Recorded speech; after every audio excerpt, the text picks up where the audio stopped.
So I got complaints that I was wearing other university sweatshirts too much, and I had to wear an NYU sweatshirt.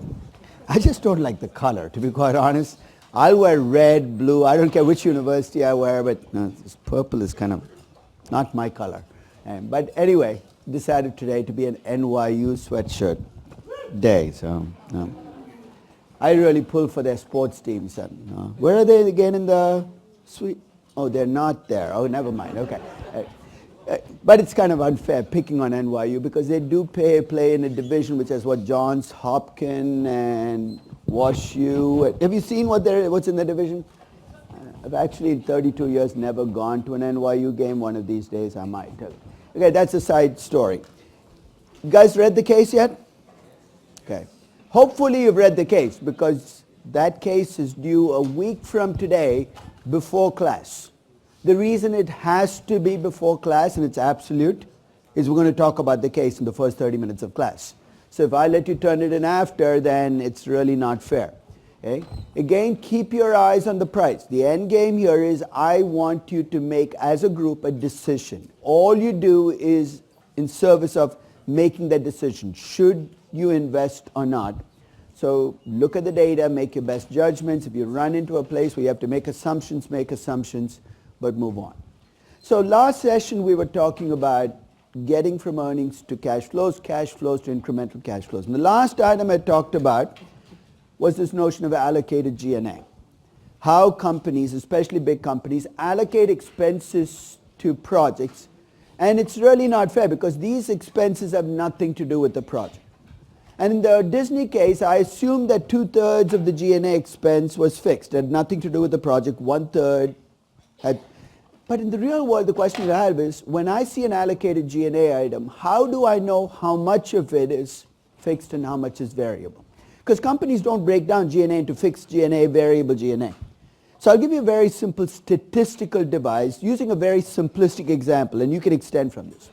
Let's suppose I gave you a company, and I gave you 3 years of history on this company, and I gave you the revenues and the G&A costs every year. So the revenues are going from $1 billion, $1.2 billion, $1.5 billion. The G&A costs each year are also given. Is there a way, given that data, that you can tell me what percentage of the total G&A cost is fixed and what portion is variable? Is there a way you can tell me, given that data? Yep. Take the change in revenue and the change in the G&A. For instance, year one, my revenues went up by 200 million, my G&A went up by 20 million, right? So it looks like my variable portion of the G&A is 10% of revenues. Whatever's left has to be fixed. This is a very simple example. Things worked out nice and smooth. In real companies, you're going to get a lot more noise in the process, which means you need more data. And you might need a slightly more powerful tool. You can't eyeball the data. You take each year's change, you're going to get dizzy. You run a regression. I know you hated that statistics class. You said, never again. But if you think about the tools you get out of that class, you run a regression of change in G&A against change in revenues. This has nothing to do with the project. How the hell am I going to do this? This has nothing to do with the project. This is, once you get out there and think about project analysis, it's a simplistic way of kind of breaking G&A costs down. I'm going to leave you with one final anecdote related to incremental cost because I think it brings home this notion of incremental cost. Remember with incremental cost I said, ask 2 questions. What will happen if I take the project? What will happen if I don't take the project? And if nothing changes, then it's not incremental. So until about 3 or 4 years ago, I used to do the analyst training programs for pretty much every investment bank. My Julys used to be packed end to end with one investment bank after the other. And I'd get dizzy after about the 6th investment bank. I'd have no idea where I was. And by the time I got to the end of July, I really wanted to get out of there. So this was towards the end of July, way back in time, maybe 10 or 12 years ago. And I think it was Bank of America, Merrill Lynch, whichever one it was one of those hotels uptown, maybe the Sheraton. And there were about 300 analysts in the room and 3-day corporate finance class. Basically, this class compressed in time. The second day, I'm talking about this incremental cash flow. I'm ready to get out of there. They're ready to get out of there. But there's a guy who was setting up the catering, who was the most attentive person in the entire room, including me. Because I was speaking on autopilot, but he was listening. So the end of the day, Everybody in the room flees. They want to get home. But that guy comes up and says, I have a question for you. I've been standing at the doorway listening to you for the last couple of days. I have a question. He said, I'm from Guatemala, and every summer I fly back to Guatemala. And before I fly back, I go to the Limited or the Gap, and they're by seconds. These are clothes with flaws in them. And I spend about $600 and getting the seconds, and I fly to Guatemala. I sell them for about $1,000. It cost me about $800 to fly round trip, and all my accountant friends tell me I need to stop doing this. I said, stop doing what? He said, well, I make a $400 profit. It cost me $800 to fly round trip. So it looks, they tell me I'm losing money, but I feel like I'm not. What do you think? What's the question you need to ask him? I mean, from an accounting perspective, clearly he's losing money, right? Are you going to go there anyway? And he said, my entire family. Of course I'm going to go back there. In which case, the $800 is nothing to do with this investment. But this is the problem with accounting income and loss, is you're counting things that are going to be there anyway. In the late 90s, I remember talking to an investment bank in New York, I won't name it, that shut their entire Asian equities division down because it was losing money on an accounting basis. You know why it was losing money? People were allocating all kinds of expenses to Asian equities. You went to a Chinese restaurant, you said, that's Asian, let's charge it to Asian equities. So basically what would happen is expenses would get allocated there that had nothing to do with the division. And this is something I worry about when I see companies say, we're going to do a restructuring. What's the first step in a restructuring? We're going to shut down our money-losing divisions. You've got to be very careful as to whether they're truly money-losing or whether it's because of some accounting allocation along the way. We need to think in incremental terms. So we've gone from earnings to cash flows to incremental cash flows. What's the final step? We need to time weight the cash flows, right? So let's talk about what time weighting means. As I said, the very act of discounting is essentially time weighting cash flows because you're counting cash flows that happen earlier more than cash flows later, and how much you count them depends on the riskiness of the cash flows. So if you can move cash flows across time, you're effectively time weighting the cash flows. So if I can somehow take those incremental cash flows I showed you for the Disney theme park and discount them, I'll time weight them. So what should I discount them at? A rate of return that is appropriate given the riskiness of the investment, which we've computed to be, what, 8.46%? When I took my corporate finance class, the sequencing was different. In fact, this is still true for most corporate finance classes. You do capital budgeting first, and then you do discount rates.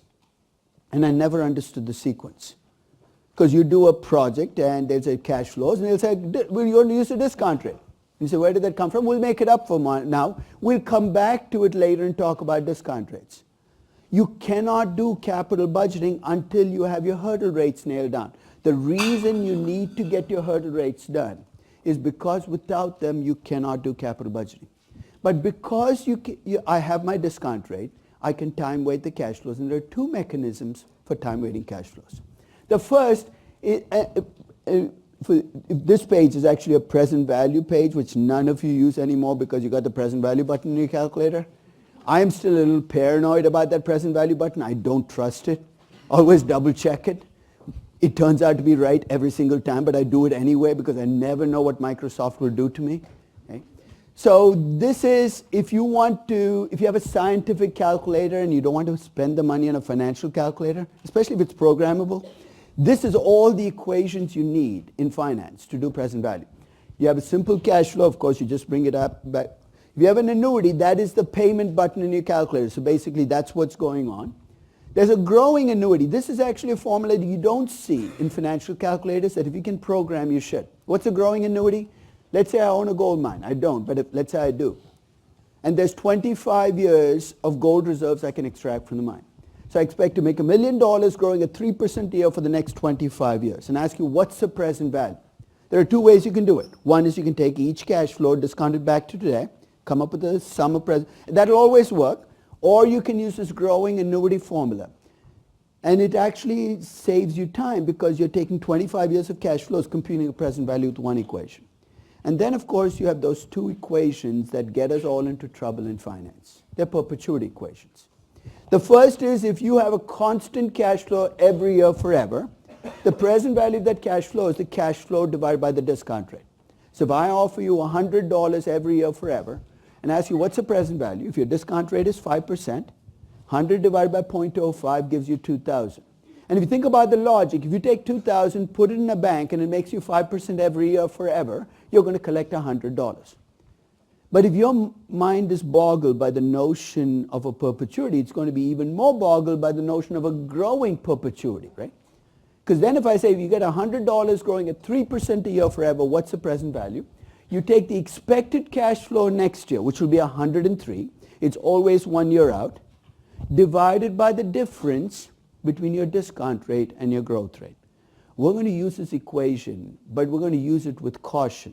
Because you can already see the dangers in this equation, right? Because if you look at the denominator, if you don't watch out and you let the G start to grow towards the R, your terminal, that present value is just going to explode on you. So I'll suggest a couple of rules as we go through the rest of the class to keep this from happening. But it is actually a very effective way of capturing cash flows that grow at a constant rate for a very long time. So let me go back and list out the two ways in which I can do time-weighted incremental cash flow returns. The first is very simple. I take each cash flow, I discount it back to today using my risk-adjusted hurdle rate, cost of capital, cost of equity. And then I sum up the present values of all of the cash flows on this project, including the initial investment. What I get as the sum of those present values is called the net present value. And the rule on net present value is incredibly simple. If it's greater than 0, take the investment. And that actually intuitively is one of the toughest concepts to get through. So let's say you have a $10 billion project. I'm telling you, if your net present value is $1, you should take the project. What's your reaction? But I spent $10 billion. I'm making only $1. What's the counter to that? You're making $1 over and above what you need to make. If you don't take this investment, what do you plan to do? Leave it in cash, in which case your net present value is 0. Would you rather make $1 billion net present value than $1? Absolutely, but beggars can't be choosers. Remember in last class I showed you a distribution of what most companies end up making? 60% of companies earn less than their cost of capital. They should die to get a positive net present value of $1 because right now they're getting negative net present values. So if your net present value exceeds 0, you have a good project.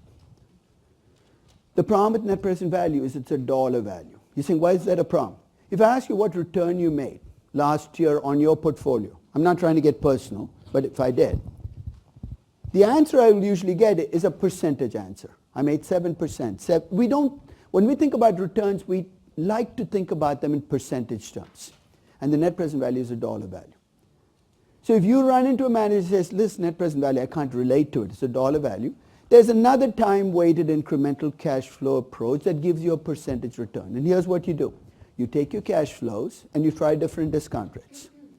There will be some discount rate at which your net present value will be 0. That discount rate is called your internal rate of return. Now what do you do with an internal rate of return? You compare that to the hurdle rate. If your hurdle rate is 8%, you want to earn an internal rate of return that is higher than that hurdle rate.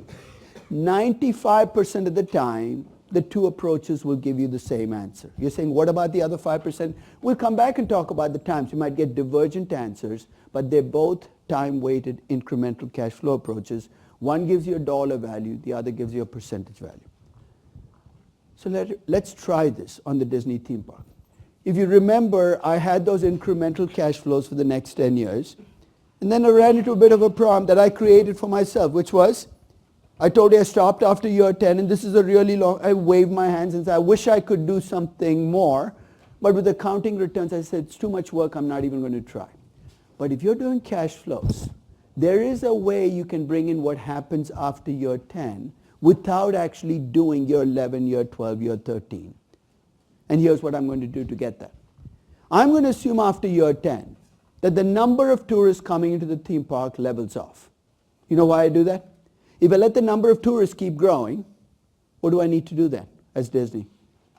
I need to expand the theme park, build more stuff. So I don't want to do that, so I'm going to let the number of tourists level off. It doesn't have to be that way, but it makes my life easier. I'm going to assume after year 10 that Disney is going to continue to raise ticket prices at the inflation rate, which actually is not an unrealistic assumption because they've actually been raising it at rates higher than the inflation rate. I'm going to let them assume. And in 2013, that number was about 2%. The inflation number was about 2%. You see what I'm setting myself up for? After year 10, my cash flows will grow at about 2%. For how long? Initially, I'm going to assume forever. I know part of you saying, no investment lasts forever. Even theme parks have to shut down. I agree, and I'll show you in a minute why I've used forever. But I'm going to assume forever.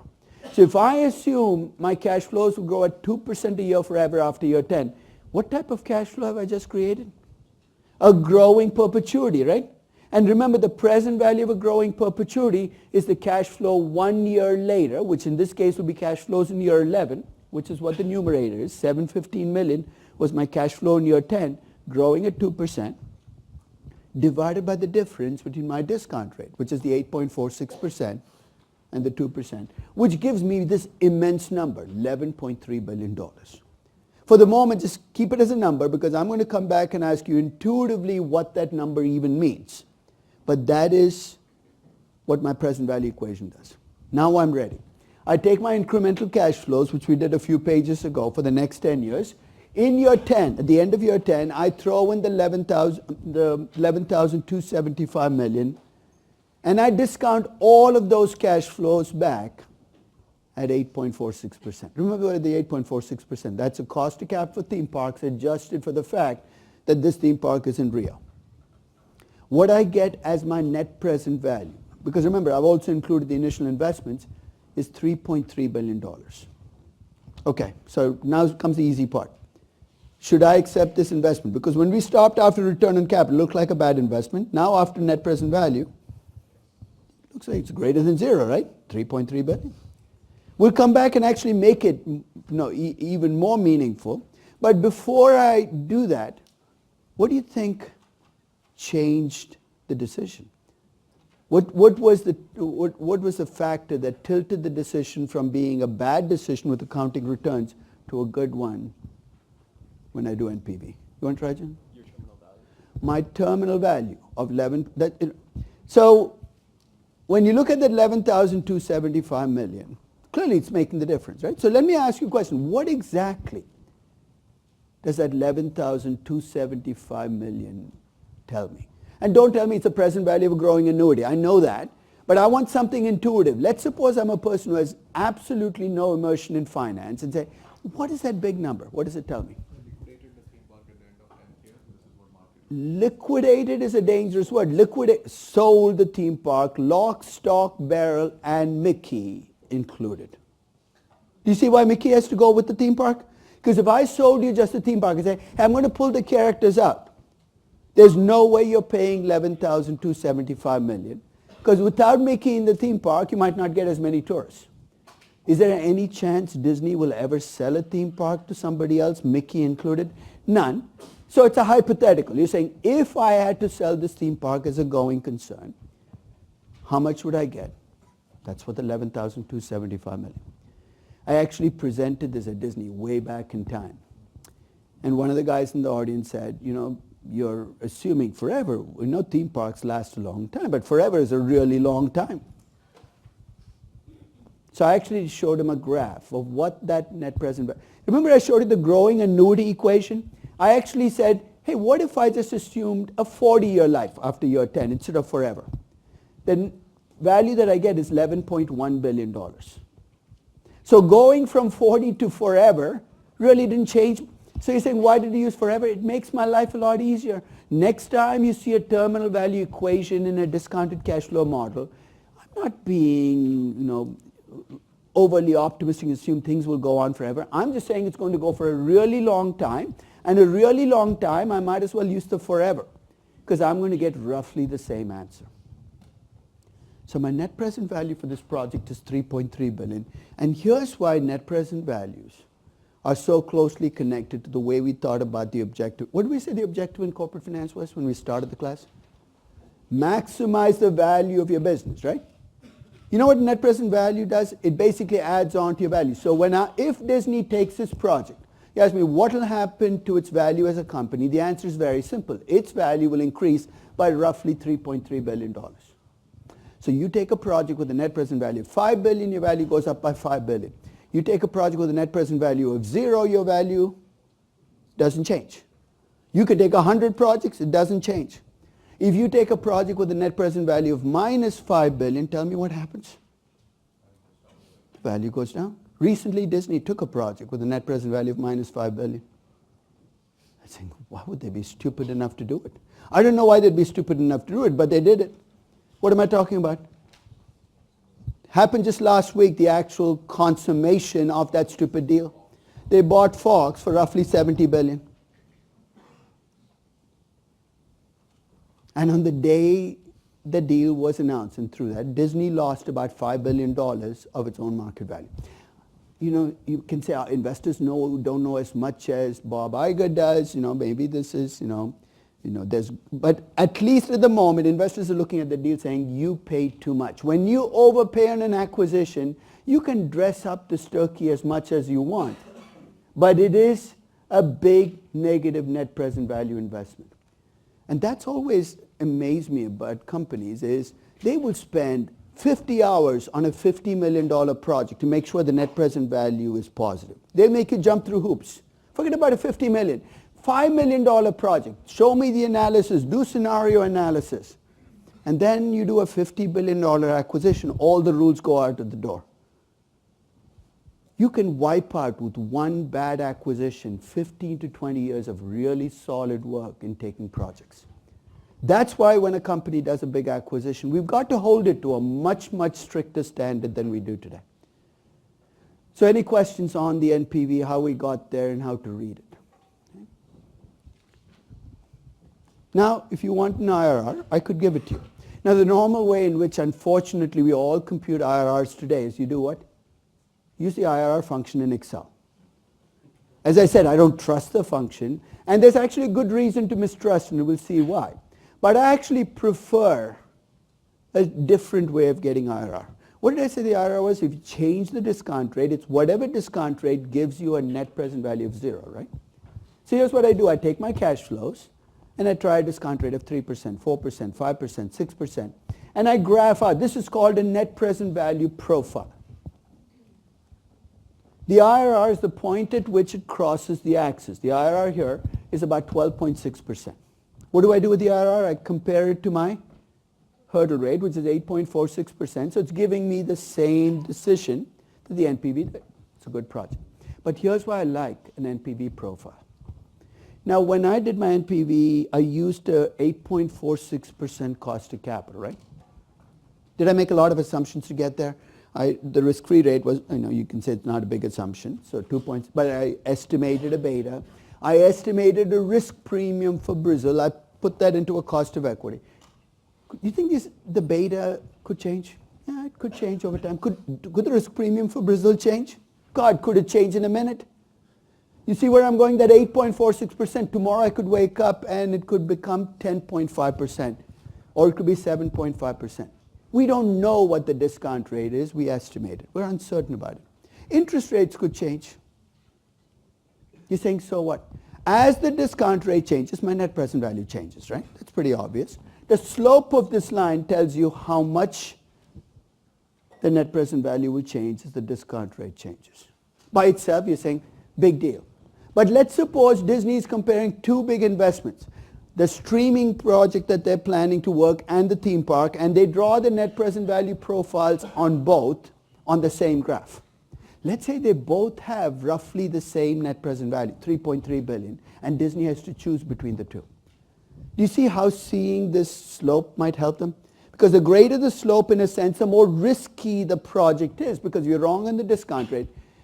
In foundations, did you look at duration of bonds?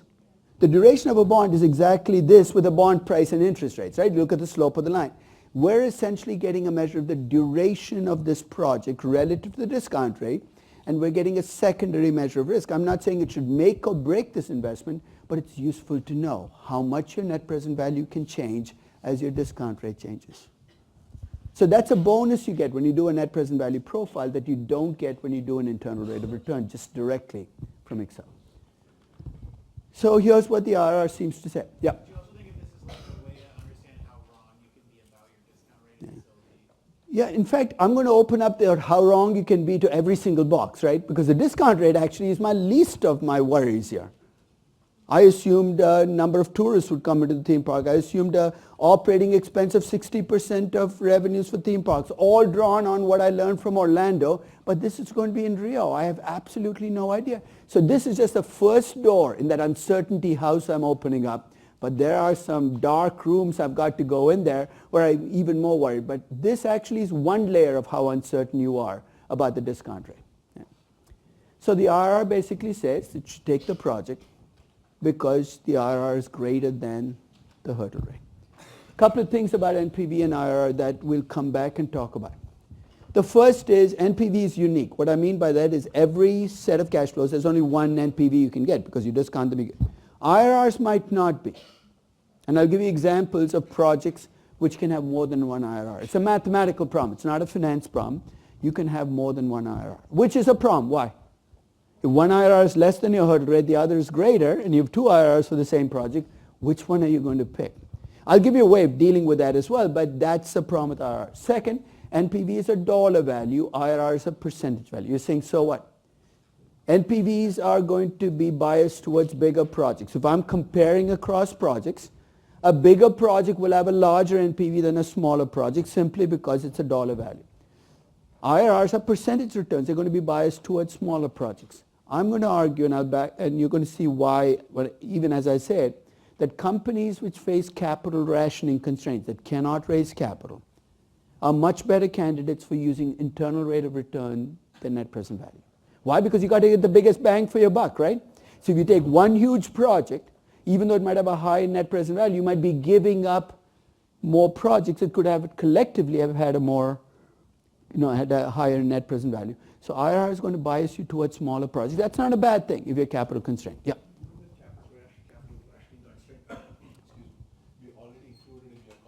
Where was it? Right, we did the cost of capital. Where did we include it? No, but I'm saying it could be, but did we? I mean, we took risk-free rate, beta, risk premium, default spread, debt rate. There's nothing there where so in a sense, a cost of capital can't carry the burden of bringing rationing. You might keep pushing up your hurdle rate. Say, I'm going to push it up till I make my marginal project a zero net present value project. That's a very dangerous game because then you now have not a hurdle rate, but a rate of return at which your final project is zero. The reason you don't want to do that, then you built it into that number. What if your capital rationing constraint disappears? You'll still be stuck with a number you shouldn't be using, and a lot of companies, in fact, that's why small companies run into a problem, because when they have lots of projects, I can use a 15% hurdle rate and I'm okay, but they become larger companies, they hold on to the 15%, nothing looks good anymore, and they end up with these huge cash balances. So we can, but I'm going to argue that it's dangerous to do so. We'll give you other ways of dealing with capital rationing, but putting into the hurdle rate might get you into trouble later in the process. Okay? And finally, and this is something I'll come back and talk a little bit more about. This is like one of those inside net present value problems. Remember I have cash flows for the next 10 years. I have a cash flow in year 1, cash flow in year 2, cash flow in year 3. I didn't tell you what I do with the cash flows. Those cash flows could potentially be reinvested elsewhere. You're saying at what rate? The NPV and IRR approaches make different assumptions. The NPV approach assumes that those cash flows you get in the intermediate years get reinvested back at your hurdle rate, the 8.46% or whatever you computed. The IRR approach assumes that you can reinvest those cash flows at the IRR. So in this theme park, the cash flows I get in the theme park, in the NPV approach, I'm assuming get reinvested at 8.46%. But with the IRR approach, I'm assuming I can find other investments out there that will make 12.6%. I'll leave it up to you at the moment to think about which one is more dangerous. But in a sense, you can see the reinvestment assumptions happening under the surface. So the project looks good, right? But I did everything in dollars. And I told you up front, I wasn't deceptive about it. I said, I'm cheating. I'm giving you all the numbers in US dollars. But this is a project in Brazil. The cash flows are going to be in reais. So I'm going to ask you kind of a general question first, and then we'll ask the mechanical question. Let's assume I'd done all of my analyses in Brazilian reais. Should I have got a different answer?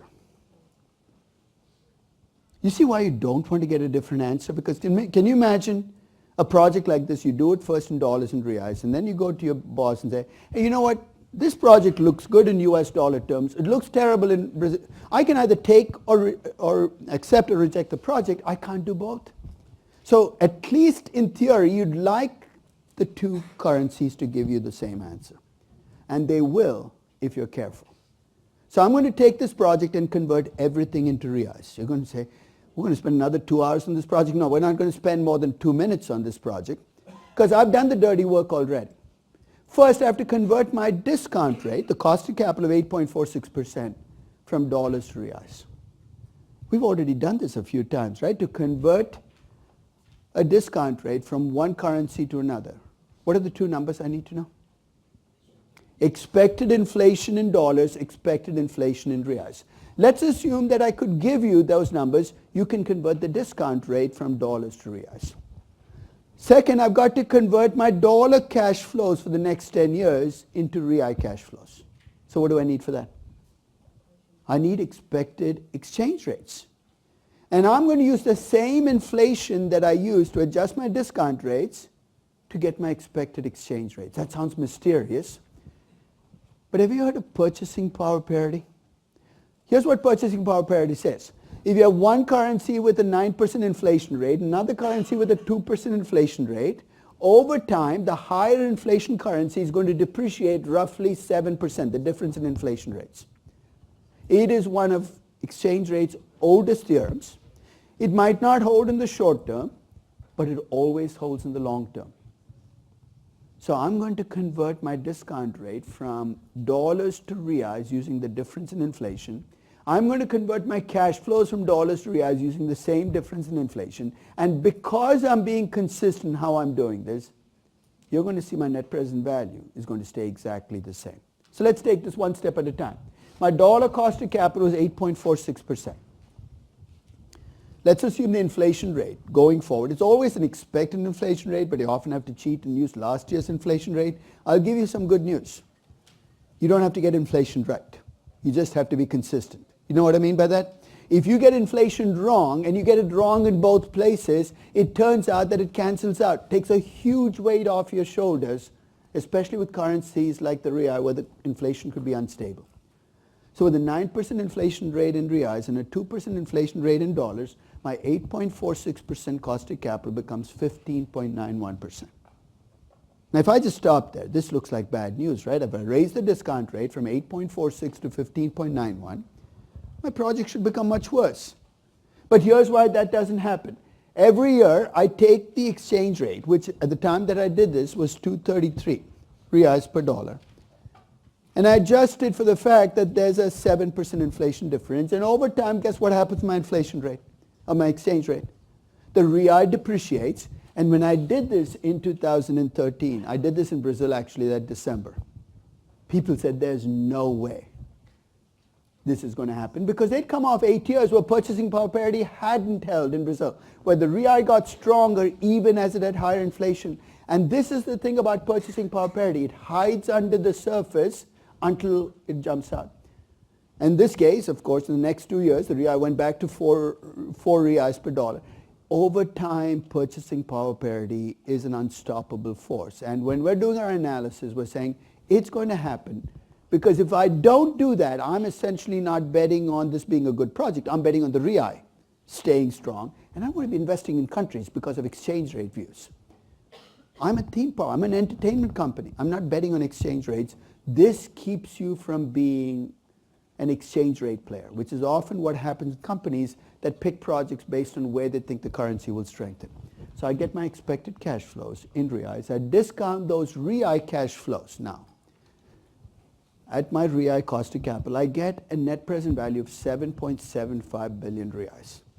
If I convert it at today's exchange rate, because net present value is in today's terms, the net present value that I get is $3.3 billion. To the nth decimal point, I get exactly the same net present value. To me, this is a very comforting finding, because what does it tell me? when I look at a project, all I need to do is pick a currency that I want to do the project and then stay consistent with that currency. And if I can do that, I can look at any project in any currency. So if you're a US company and you just feel more comfortable doing everything in dollars, do everything in dollars, but then be consistent about making sure that you are staying dollar based. Incidentally, when I got to my terminal value in this calculation, remember in the original calculation when I computed terminal value, I used a 2% growth rate because that was the inflation rate. When I'm doing everything in reais, I use a 9% growth rate. And it all cancels out again because I'm adjusting both the discount rate and the growth rate. So the net present value remains exactly the same no matter what currency I do the project analysis. There's a second issue, and this was an issue that was raised already. I've used a lot of assumptions to get to my net present value, right? Assumptions about cash flow, revenues and expenses and tax rates and discount rates. So I'm going to ask you an obvious question. Could I be wrong about these assumptions? Of course. In fact, any time on the project, on the case that you're doing, the analysis you're going to turn in next week is based on not facts. These are assumptions. Even the things I give you are expectations for the future. They're based on assumptions. And when you do valuation or capital budgeting, when you get to that net present value or value for your company, you should feel a little uncomfortable. Why? Because you've just played God. And you know you can be wrong. So I'm going to ask you a question. You come to that final number. You look at that number. You're not feeling comfortable. I want you to think about how you respond to that discomfort. First is, maybe you should wait for the uncertainty to resolve itself. In which case, how long are you going to be waiting? For the rest of time. Because this uncertainty will pass. So when I value EasyJet, I bought EasyJet shares yesterday.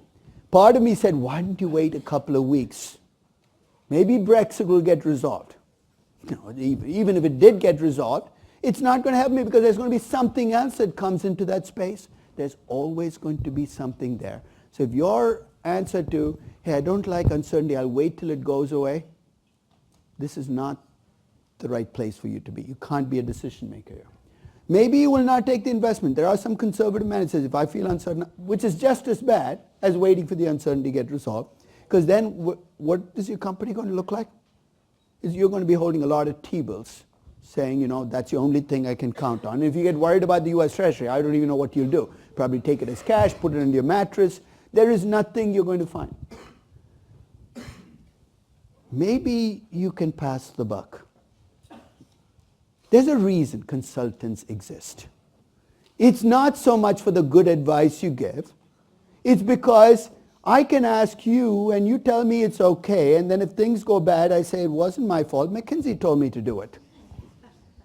It's a very cynical view of consulting. But I think, unfortunately, the cynical view is often the truth. You ask somebody else because why do you think there are so many deal makers in acquisitions? Because then if things go bad, you say, hey, I didn't pay the price. They just told me it was a fair value. They showed me a D.C.F. And it looked like I should pay the price. Right?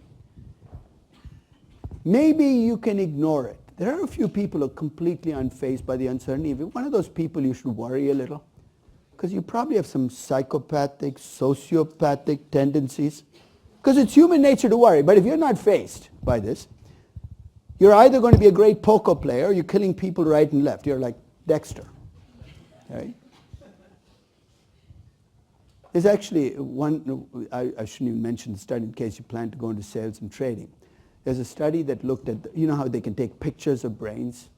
So they took pictures of brains of serial killers. And pictures of brains of people who are really good traders. And they found that the two have a lot of similarities. And it doesn't surprise me, because to be a great trader, you almost have to have the capacity to completely forget what happened 10 minutes ago. Because if you let that come through, it's going to hurt your trading. Same thing with great gamblers. Why do you think Manny Ramirez was such a great hitter for the Boston Red Sox? The guy was oblivious. He's the last out, the ninth inning of the World Series. He acted like it was spring training. And you know what? It made him a great hitter because there was no stress involved. So maybe you're Manny Ramirez in capital budgeting and you say, I don't see any uncertainty. Uncertainty troubles me. When I valued EasyJet, I got a value and I said, I don't know, I get $19 pounds per share. It's trading at $12.50, but I could be wrong. So I'll give you devices you can use to manage your uncertainty. You can't make it go away. And these devices stretch across time. People have always been uncertain about investment analysis, and they've had different devices. 30 or 40 years ago, when you did not have big computers, you didn't have many sophisticated tools, here was a device that companies used to use. It's called payback. In payback, here's the question you ask. If you think about this project, the reason Disney is a little scared, should be a little nervous, is it's investing $4 billion building the theme parks. So wouldn't it be nice if we could just get that $4 billion back? Because once you get the $4 billion back, everything else is icing, right? So in payback, here's the question you ask. In how many years will I get my initial investment back? And you'd rather get it back sooner rather than later. And if you can get it back sooner, you view a project as safer than a project where you have to wait longer. It's actually very simple to compute. You just add up your cash flows to see when the sum of your cash flows exceeds zero. In this case, that works out to be about 10 years. If you want to make your initial investment plus your required return back, it's called discounted payback. You add up the present value of the cash flows to see when you get to zero. That takes about 17 years. See, what do I do with this? There are companies that have payback constraints. They will not take a project if its payback exceeds a certain number. They'll say, we will not take projects which have a payback greater than 4 years. And especially in the technology space, the reason you get these paybacks is technologies can change. So you say, look, I need to make my money back in 3 years because 3 years from now, I don't even know what the technology will look like. So payback is it might be unsophisticated, but you'll be amazed at how many companies base investment decisions on payback. I want to get my initial investment back. Then I can worry about the good stuff. One level up in sophistication is asking what-if questions.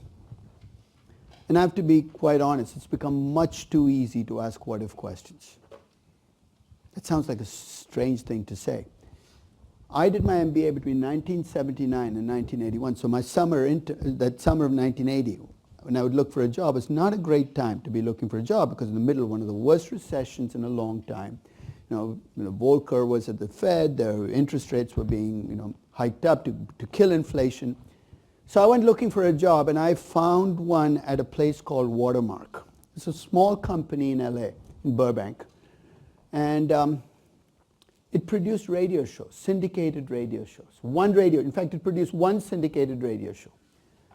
It's called American Top 40. It's still around, right? I think Ryan Seacrest was, but when I was hired by the company, it was run by a guy called Casey Kasem, a legendary DJ. So at one show, the way they made money is they made the show in Burbank and then they sold it to stations, and stations would pay them on a weekly basis, $1,000 for the show. But they had 520 stations, so it was a lucrative show. But it had hit its cap. They had sold it to as many stations as they could. You know how American Top 40 works, right? It's actually a very sophisticated concept. It starts with the number 40 song and works all the way down to the number 1 song, with a lot of patter in the middle. So basically, the job of the DJ is to get in and act informed. And I discovered the very first day that Casey Kasem knew nothing about the songs, but somebody did all the research and gave him all this neat stuff he could say, where it sounded like it was hanging out with a singer and that they were going to the gym together or whatever it was. Okay. So they hired me because they were planning to do a second show. This show was going to be a break. It's going to be a very different show. It's going to be called Soundtrack of the 60s with another legendary DJ called Murray the K. And here's what they were going to do. Remember, this is 1980. They were going to go back exactly 20 years to a week from 20 years ago, and guess what they were going to do? Count down the top 40 from that. So this was to get the older audiences.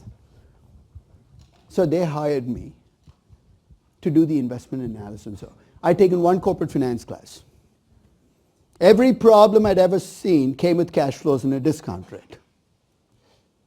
So I walk in the first day.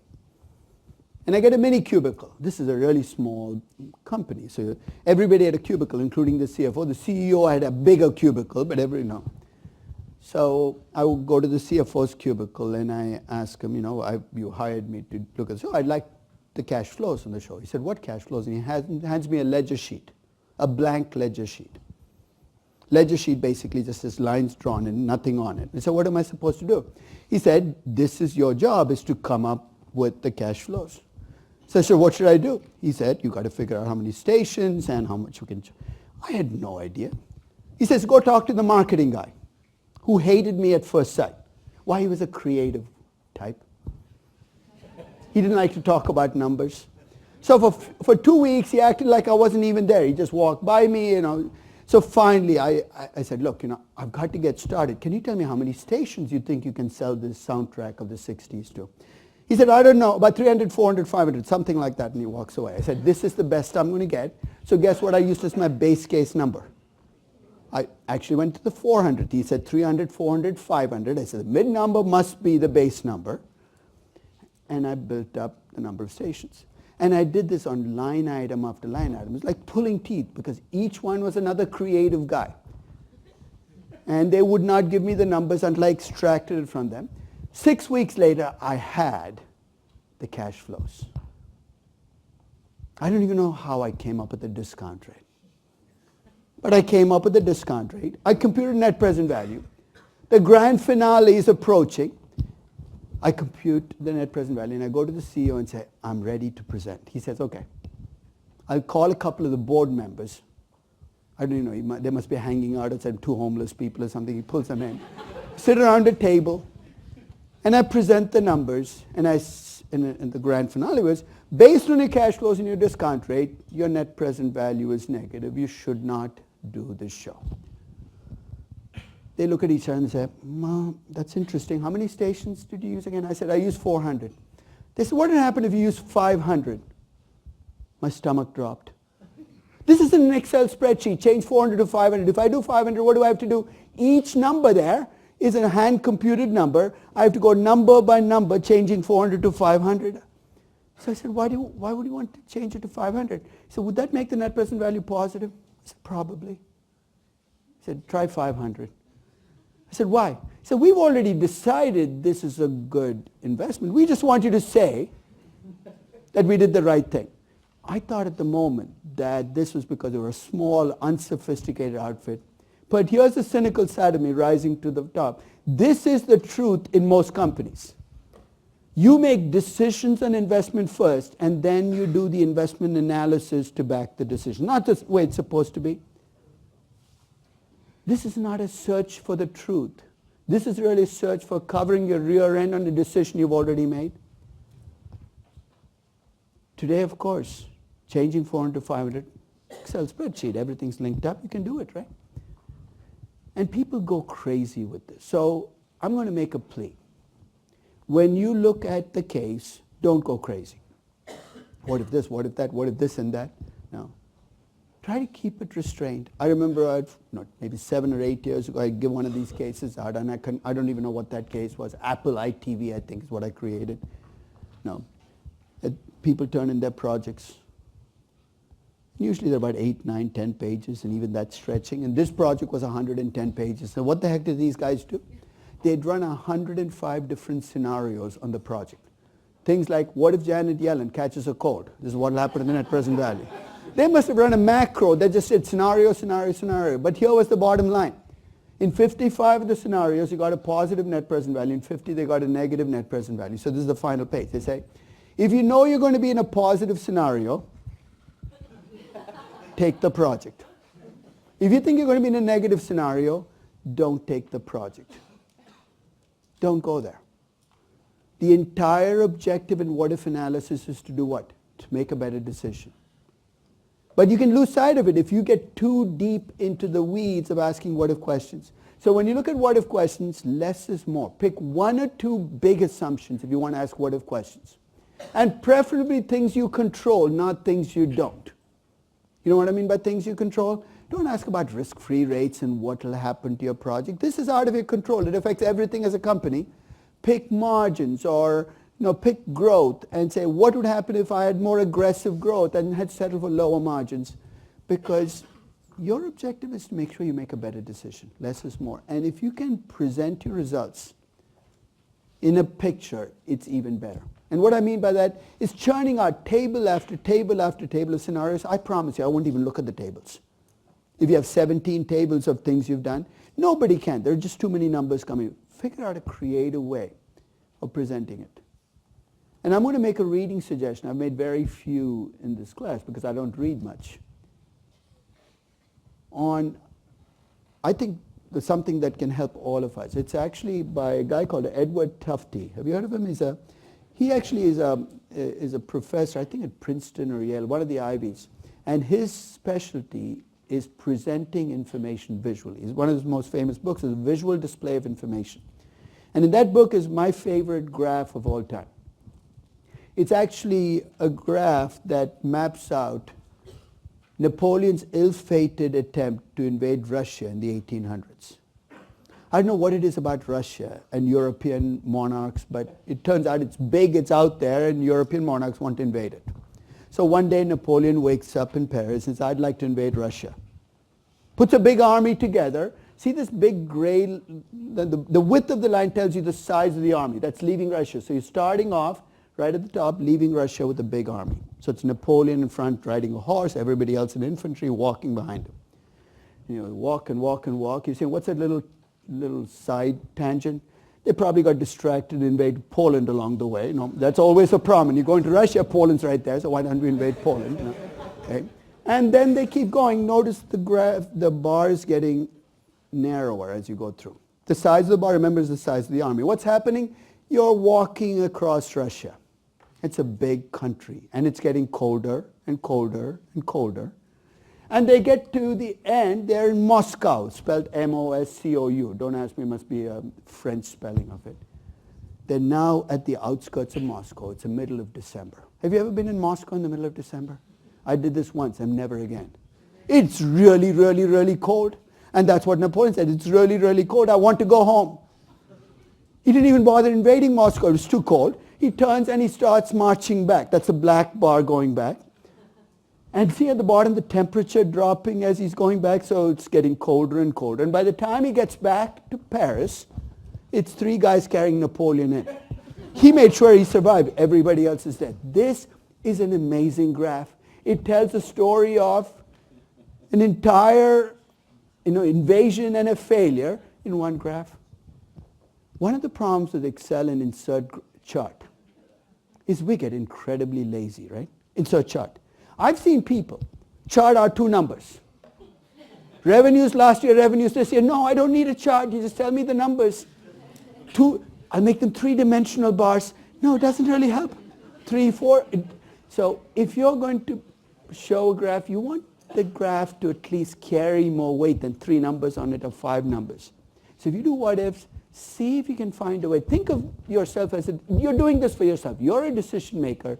Think of the most creative way you can take all these numbers and make them give you something you can use in your decision making.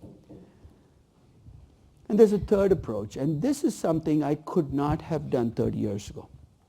You know what a simulation is? In a simulation, here's what you do. When I did my original Disney theme park analysis, I used what I call point estimates. What are point estimates? I estimated what the revenues would be next year, 2 years. I estimated that expense would be 60% of revenues. And as I was doing it, part of me was screaming, but I don't know, it could be wrong. Simulation lets that inner scream become an outer scream. It says, okay, you're uncertain. Tell me how uncertain you are.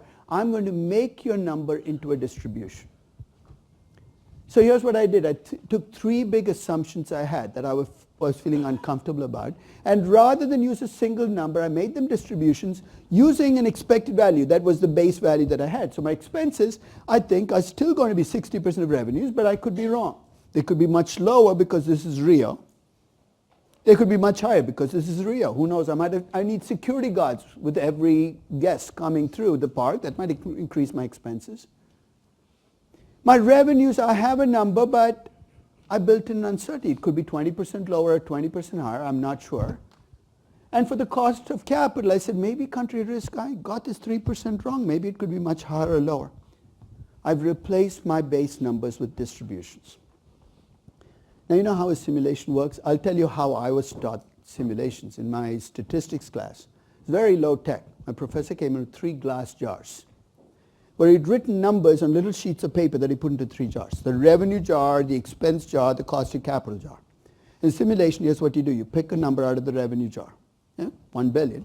You go to the expense jar, 68%, and the cost of capital jar, 10%. You compute the value with those outcomes. And you put it's called sampling with replacement, so you got to put the papers back in. You do it over and over and over again. Of course, when you do this with a jar and picking things out, it's incredibly tedious. So you could do that 100 times. And each time you do it, you get a different present value. Now, I'm not going to bore you with glass jars because there is a way in which you can do this with your Excel spreadsheet. I think Stern still has a subscription to Crystal Ball. But I'm going to send you a link. Crystal Ball is an Oracle product where you can download a full version as a trial version and try it out. I strongly recommend you try it out. If you like it, buy it now, because students get an incredible discount relative to people who are not students. Here's what Crystal Ball does. It takes your Excel spreadsheet and it makes it into a simulation by making cells, where in a cell, instead of entering a number, you can enter a distribution. So I took my theme park Excel spreadsheet and I put Crystal Ball. It creates a menu item and I put in the distributions. Crystal Ball goes in and it picks out. The default in Crystal Ball is, I think, 100,000 simulations, and it takes it like a minute to do. So after a minute, it comes back with output, and here's what the output looks like for the Disney theme park. It gives me a distribution of net present values, because depending on the outcomes it got different numbers. You're saying, what do I do with this? Your expected net present value, if you look across all of the simulations, about 3.4 billion. The median is about 3.28 billion. What was my base case net present value? It was about 3. You're saying all this work and I've learned very little. If all you're getting out of a simulation is the expected value, don't waste your time doing it, because you're going to get roughly the same expected value. Why? Because I built the distributions around the same numbers that I built my base case around, 60% and 8.46% cost of capital. But here's what you get out of a simulation that you could never have got out of point estimate. Remember how you do best case and worst case analyses? Which I think is one of the most incredible wastes of time. Because here's what you find. Best case, I make a lot of money. Worst case, I lose. I don't know why people even bother. But sometimes you like to know how much is the worst. What's the worst that can happen? It's there, right? The worst case net present value, the best case net present value.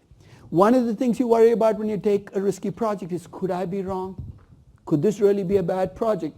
Hey, the answer is yes. In this case, there is a 12% chance your net present value could be negative. And as a decision maker, how you use this is up to you. But I'm going to present you with these numbers and ask you whether this might alter your decision. The net present value is still 3.3 billion. I've done a simulation and I've told you there's a 12% chance or a 10% chance that this project could have a negative net present value. Which of the following would you use as the follow-up to that? Yeah? The first is, you'd still accept the investment. You print out the simulation, put it in a folder, and if anybody ever accused you of not doing due diligence, say, look, I did the diligence, and there is so when the project goes back, say, we knew that. Yeah? That's one. The second is, maybe you're going to use this as an additional risk measure and reject the project, saying 12% is too high.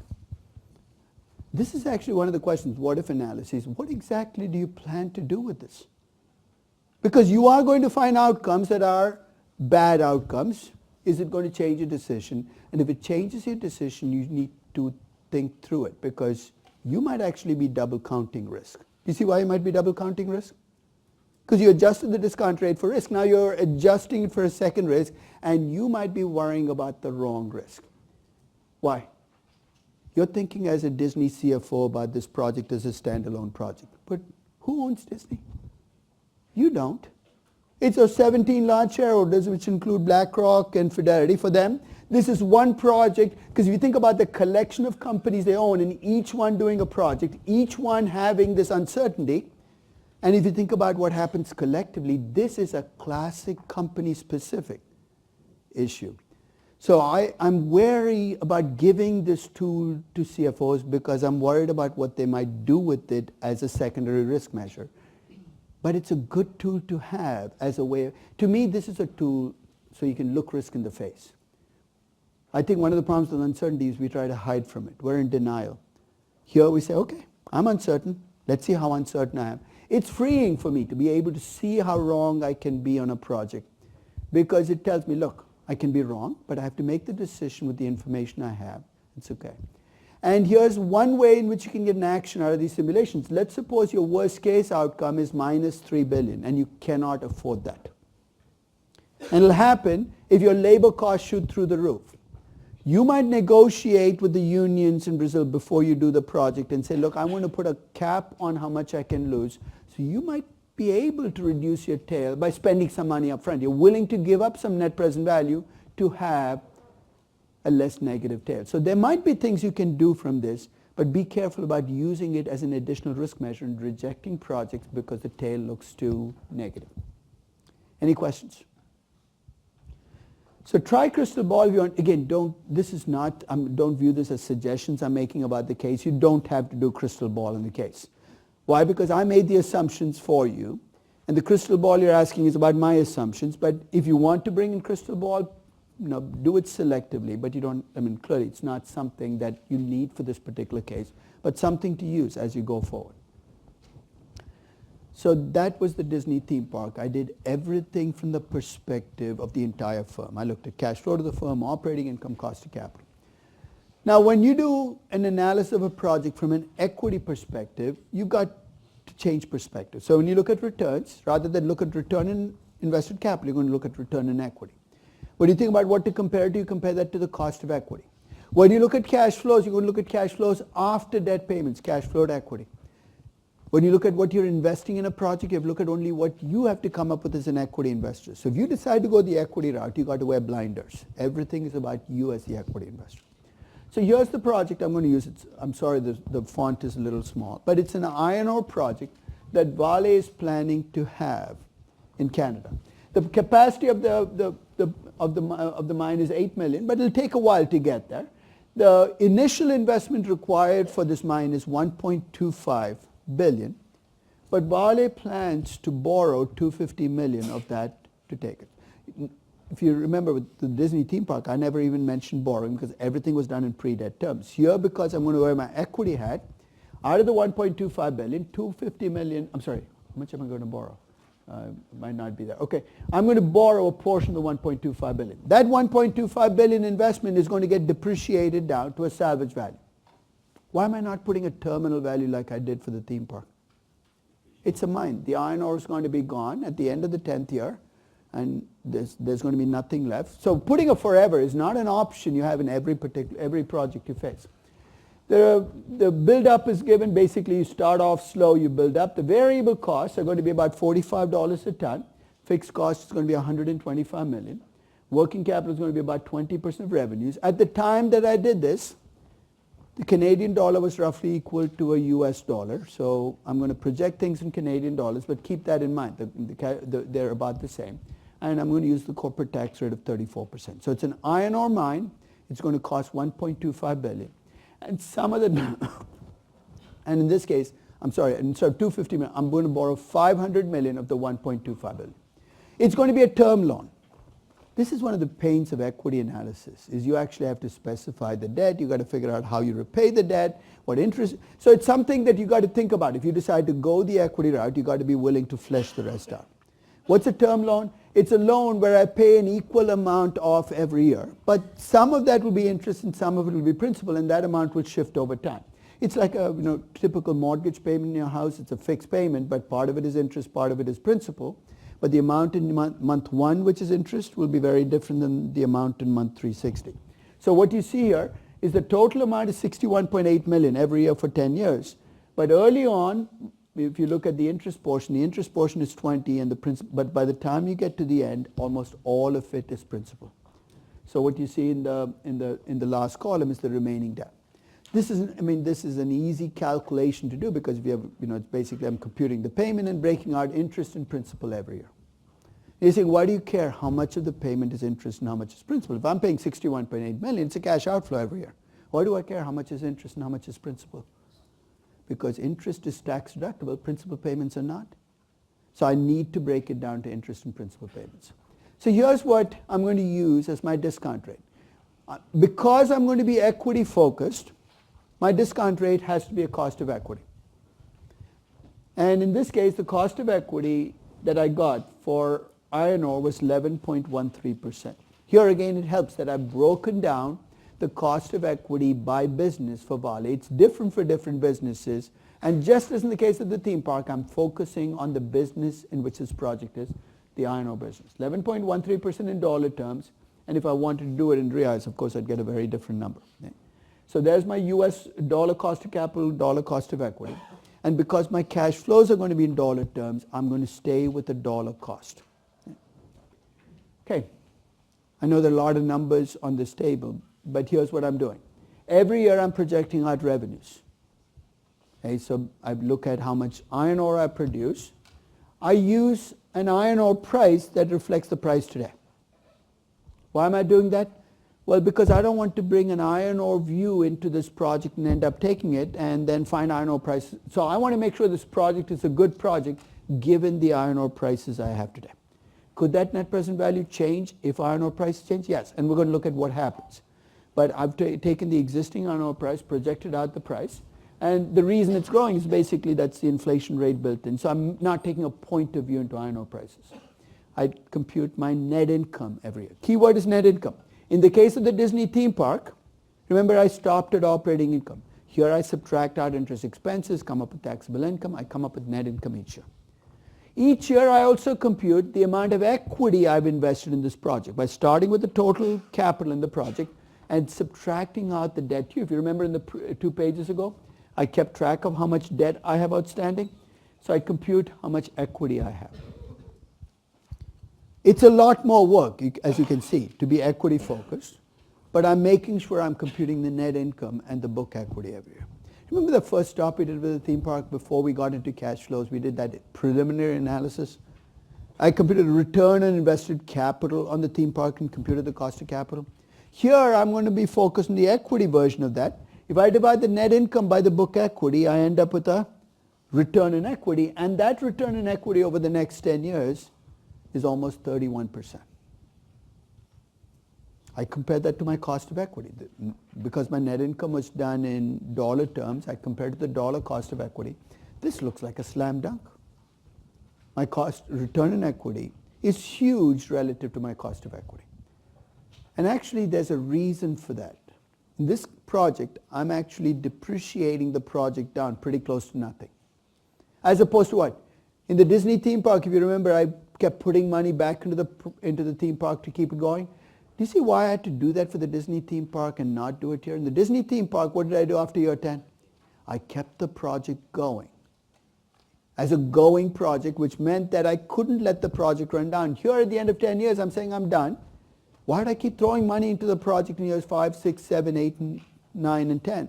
So in this case, my book value of equity basically goes to a low number. You're saying, so what? As my book value of equity declines, my return on equity goes up simply because my denominator becomes a really low number. This has consequences. When you look at companies with finite life projects, older projects always look better on an accounting basis than newer projects because you have less book equity or book capital invested in them. So some of that increase you see in the return equity reflects the fact this is a finite life project and the book equity declines over time. Okay? So my return equity is higher than my cost of equity. I could stop there and say it's a good project. But I'm going to do the same thing I did with the theme park, which is go from earnings to cash flows. Here I'm going to go from net income to cash flows to equity. And to do that, I have to bring in CapEx and working capital and all the rest. Incidentally, remember how we looked at companies by comparing return on capital to cost of capital and all our companies look good? You can do the same thing with return on equity and cost of equity. You can compute the return on equity for your entire company and compare it to the cost of equity for your entire company. Come up with a spread. I prefer to use the return on capital measure for most companies simply because the return on equity can be an incredibly volatile number if you're a levered company. You can go from 300% return on equity to minus 20%. But there's one sector where return on equity and cost of equity might be the only comparison you can make. When I showed you the original table for return on capital versus cost of capital, I showed it to you for 5 companies: Disney, Vale, Baidu, Tata Motors, and Bookscape. But there are 6 companies I've been tracking through this class, right? What is a company that was not on the list? Deutsche Bank. You're saying, why didn't you compute a return on invested capital for Deutsche Bank? Remember what we said about debt for banks? Debt for banks is really not a source of capital, it's raw material. So when I look at Deutsche Bank, there is no return on capital or cost of capital that I can even compute. So here's what I'm going to do. If you ask me how good is Deutsche Bank, I'm going to look at the return on equity and compare to the cost of equity. And for banks, this actually has an added oomph because your book equity, you're required to market everything. So your book equity actually means something. So for banks, actually, this is actually a very effective measure of computing which banks are good banks and which ones are bad banks. So if you ever work with financial service companies, this is the comparison you should be making, not the return on capital versus cost of capital. So let's talk about going from net income to free cash flow to equity. I start with the net income. Now I'm going to go through the process of converting to free cash flow to equity. And I want you to think about what I did with the theme park and tell me what I'm going to do differently. First, I added back depreciation and amortization. Did I do that with the theme park? Yeah, I added back depreciation and amortization. Then I subtract CapEx. I did that there too. Then I subtract change in working capital. Exact same thing. And then I subtract out debt repaid. I didn't do that when I did free cash flow to the firm because I'm looking at a pre-debt cash flow. The only real difference between free cash flow to the firm and free cash flow to equity or cash flow to equity is first I start with a different number, net income, not after-tax operating income, and I have this extra line item on debt. Debt repaid will be a negative cash flow, and if I borrow more money as I go along, it will actually be a positive cash flow. That becomes the additional line item. There's my incremental cash flow to equity on this project. So you're not reinventing the wheel, you're just finessing it to do it differently because you're focused on equity cash flows. So there's my equity cash flow every year. Starts negative because I'm investing in a theme park and turns positive. So to convert this incremental cash flow into a time-weighted return, what do I need to do? I need to discount it. At what rate? These are cash flows to equity. It has to be the cost of equity. They're dollar cash flows to equity, so I discount at the dollar cost of equity at 11.13%. What I get as my net present value, $304 million, is what I think about this project. So help me again. Based on the net present value, this project looks good. Given iron ore prices are at $100 a ton. Could iron ore prices change tomorrow? Yes. In fact, let me ask you the simplistic question. If iron ore prices drop, what will happen to this net present value, even if I have everything else unchanged? It's going to go down. In fact, it could become negative.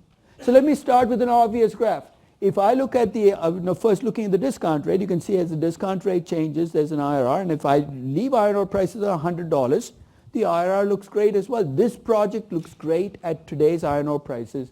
But if the iron ore price changes, the net present value will change. Right?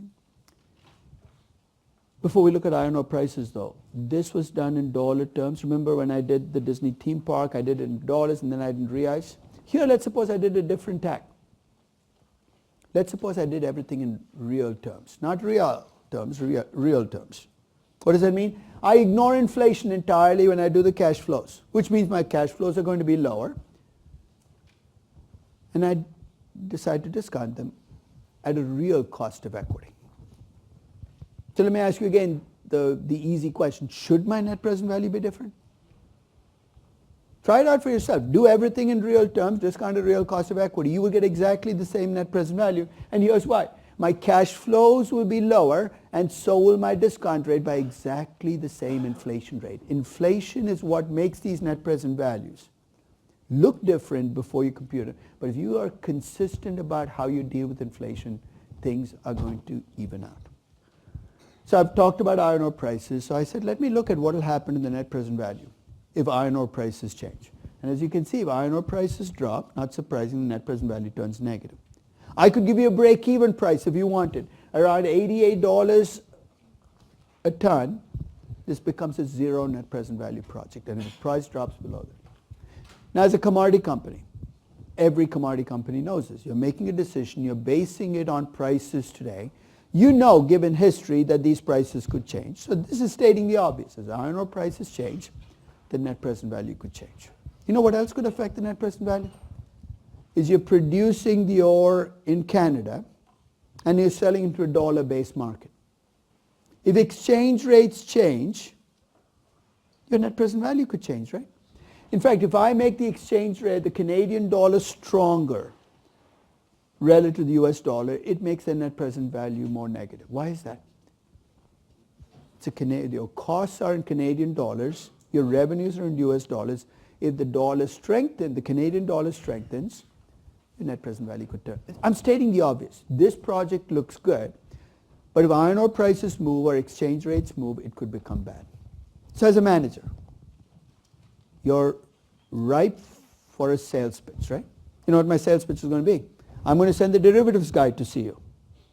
We have one in our investment bank, and he's going to come and offer you some hedging help.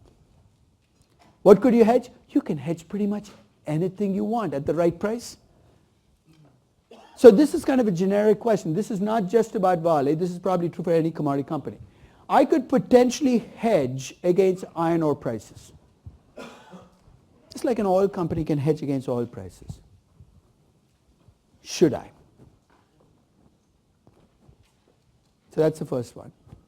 But before you answer that, I'm going to ask you a second one. I'm also exposed to exchange rates here. Should I? And then I'll throw a curveball at you. This is Canada. What if the iron ore project had been in Brazil and the exchange rate there was Real dollar? Because that's a much more volatile exchange rate. This is just a generic question about hedging. First, should commodity companies hedge against commodity prices? I'm going to give you my absolute answer. No, never, ever. And here's why. When I invest in, let's say I buy shares in ExxonMobil. I'm an investor, I'm buying shares. Why am I doing this? Because I love the way ExxonMobil is managed. I probably don't even know who manages ExxonMobil. Whether you like it or not, investors invest in commodity companies because they have a point of view on commodity prices, right?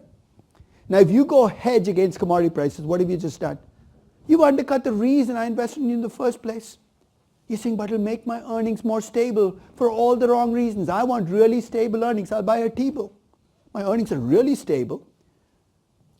I know it sounds counterintuitive, but if you're a commodity company and the basis for your operation is you're dependent on the commodities, you should not hedge. I'll give you the one exception. Unless you're a very highly levered commodity company and you worry that if commodity prices drop by enough, you're a shale oil company with 60% debt. Then if you come to me and say, look, I have to hedge because if oil prices drop by more than 20%, we're going to be in trouble. I'll cut you some slack, but then I'm going to beat you up for why you have 60% debt in the first place because you dug yourself into a hole. But if you're ExxonMobil, you should not be hedging because this is the basis for your operation. Now, if you're Hershey's, should you hedge against sugar prices? Yes, because it's a cost to you. I'm not judging you on, are you calling sugar prices right? I'm judging you on whether you can sell your candy. So if commodities are your input, you want to hedge, I don't have a problem with it because you're hedging costs. But if this is your output, this is the reason you live, you exist, is beauty. You have no business hedging commodity prices. You know that studies actually show that commodity companies, because about a third of commodity companies actually hedge against commodity prices for all the wrong reasons. And their rationale is we're more stable earnings, investors will pay a higher multiple of earnings for us. So that's a testable proposition. You look at gold mining companies, the earnings multiple for gold mining companies that hedge is not higher than the multiple for gold mining companies that don't hedge because investors can see through the charade. Exchange rates is a slightly different question. Should you hedge against exchange rates?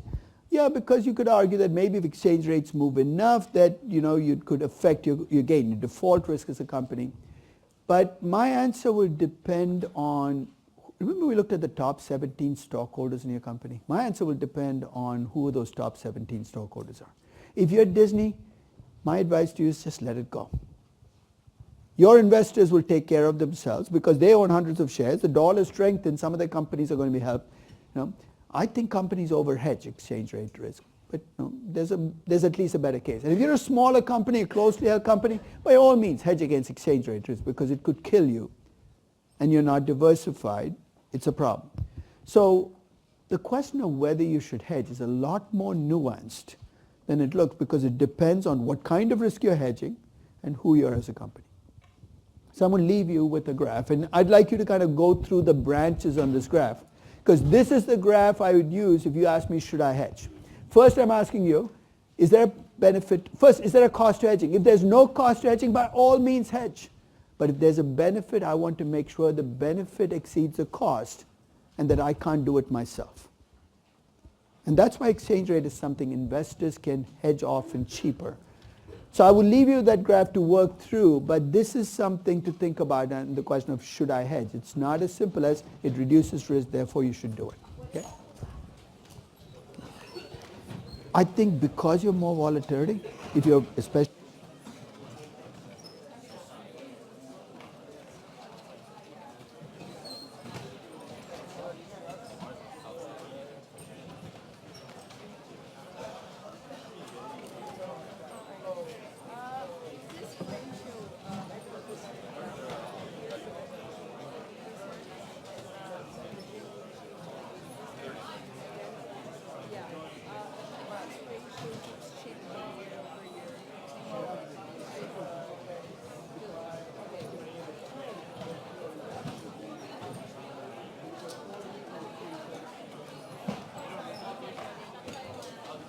Quick question about the case. We were discussing yesterday.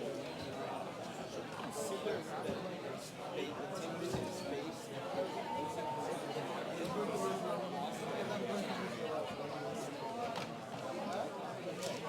I mean, usually retail company, when it's super associated with the space you have, so last space.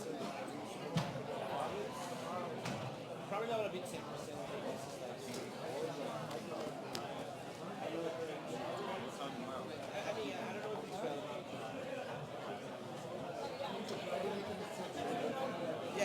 That's why we discuss, like, if we have extra time, maybe you can put that in the end of the report, like, if.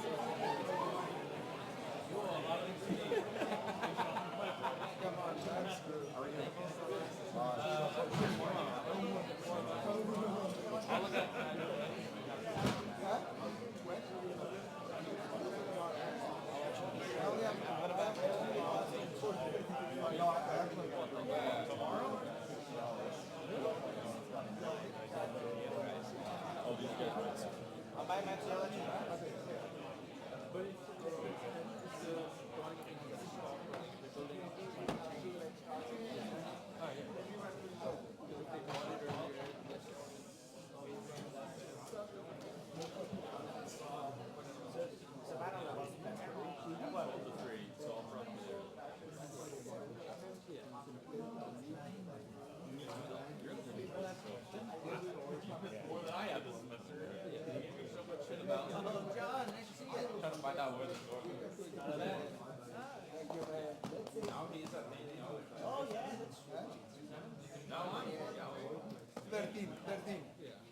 He has the body of a 35-year-old, the liver of a 45-year-old. 50 or more.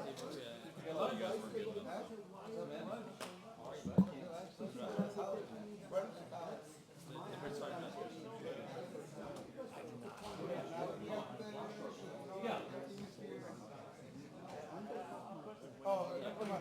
Mommy doesn't read. George.